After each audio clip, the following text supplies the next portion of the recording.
This game was absolutely incredible. Are you kidding me?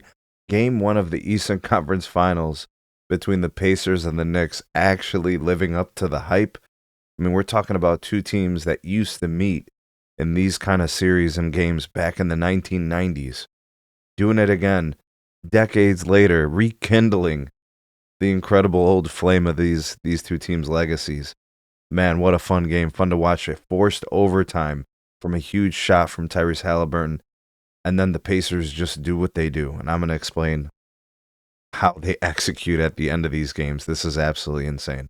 So, first of all, the score 138 to 135. I really thought this series and this game, especially opening, was going to be a defensive struggle. Absolutely not the case. And actually, looking kind of at like the box score, you look at the quarterly kind of points. These teams were close in the first quarter. I think New York had a 2 point lead, like 36 to 34, right? So they were coming out scoring. The second quarter, kind of more of the same. The Knicks actually stretched the lead a little bit, so they were up 7 at halftime. Lots of points. Things kind of slowing down a little bit in the third. The Pacers closed the lead. But then in the fourth quarter, it picked up again, lots of points. These two teams weren't really doing things defensively as I thought they would. So I guess I have to say I was wrong, or they came out with different game plans. But I mean, they were shooting the lights out of the gym early. I think the 3 point shooting between the two teams, the Pacers shot like 40%, which is pretty good. The Knicks were like at 32%. They really cooled off at the end of the game. But the bigger thing here in this game, guys, was the Knicks turnovers. That is 100% why the Knicks didn't win this game. And it's not because the Knicks are a turnover-prone team. I don't know if I would characterize them as such. But I saw Jalen Brunson uncharacteristically turning over the ball, like dribbling it off his foot or getting it stolen from. So that was kind of, that's a Pacers thing, right? And the Pacers were able to get some fast break points. They were creating points off of turnovers. They had 27 points off of turnovers. And of course, the late game execution by the Pacers, final 5 minutes, final 4 minutes, final 2 minutes, and then overtime. It was the Pacers. It was the Knicks playing, trying not to lose. And it was the Pacers trying to take the win out of the grip of the New York Knicks, and they pulled it off. This series is shaping up to be one that I think is going to be really, really tough series. Like, there's going to be some really tough, grinded out kind of wins. I didn't think the Pacers were going to win game one. So obviously I was wrong. I thought the Knicks were going to win, but they stole game one. They really did steal game one, which I think increases the likelihood that they can take game two, right? And if they take game two, I think it's going to end basically how the Cavs series ended, with the Pacers winning in 5. Now, if the Knicks win game 2, I'm looking at the series very differently. And the Knicks could have won game 1, but they had the game taken from them by the Pacers, who just played tougher, who just executed in the most crucial moments of the game.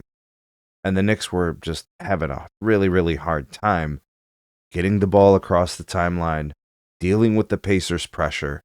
I mean, the Pacers were forcing the Knicks to do some uncharacteristic things. A testament to the game plan of Rick Carlisle and the staff over there in Indiana. A testament to Tyrese Halliburton's clutch shooting. Seems like every time the Pacers need a big shot, he's providing. And the incredible hard-nosed defense by the Pacers to just be unrelenting every single possession. Like, come on. Nesmith scored 30 points tonight. That's not huge. He was 8 of 9 from 3. Halliburton, 31 points. Gave you 11 dimes. 2 turnovers. Off the bench, McConnell gave you 10. Toppin came in at the end of the game and got a couple of buckets. He had 10 rebounds. Came up with a steal. Right? I mean, look, Miles Turner was good, 14 points. Nembhard was good, 15 points. Siakam was decent, 17 points. It's just collectively the defense putting on so much pressure, forcing the Knicks into the turnovers. Listen to these turnover numbers. Brunson, 7 turnovers. Bridges, 3. Anunoby, 3. You see what I'm saying? Like, it's just too much. That ain't going to get it done. That's how you lose games, turning over the ball. The Knicks are going to have to clean it up. This is a game they could have had, should have had. They are, in my opinion, in a must-win situation for Game 2. Because going down 0-2 and then going to Indiana expecting to win the next two there, that's highly unlikely. I'm not going to say they have to win Game 2. I just think their likelihood of winning a series, best of 7, losing the first two games at home, puts them up against, like, some really, really low odds. And do the Pacers look like the type of team that's going to lose a series after going up 2-0 and then going home? I doubt it seriously. So the Knicks are going to have to come out with some serious urgency in Game 2. And they're going to have to match that intensity in the crucial parts of these games. Folks, the Indiana Pacers are the best fourth quarter team left in these NBA playoffs, and it's not even close. In fact, as it gets tighter, as things get, very, very close at the end, last 2 minutes, right, couple of possessions, this team is a riser. The Pacers are amazing, and so is Tyrese Halliburton. I don't know, man. People say he's the most overrated player in the league. I have no idea what they're talking about. Crazy. Amazing game. Excited for Game 2. What do you guys think of this game? What do you think is going to be the keys for Game 2? How do you think Game 2 goes? Let me know. Drop me a comment. Like, share, and subscribe. Check out some more of our videos. We'll see you guys on the next one.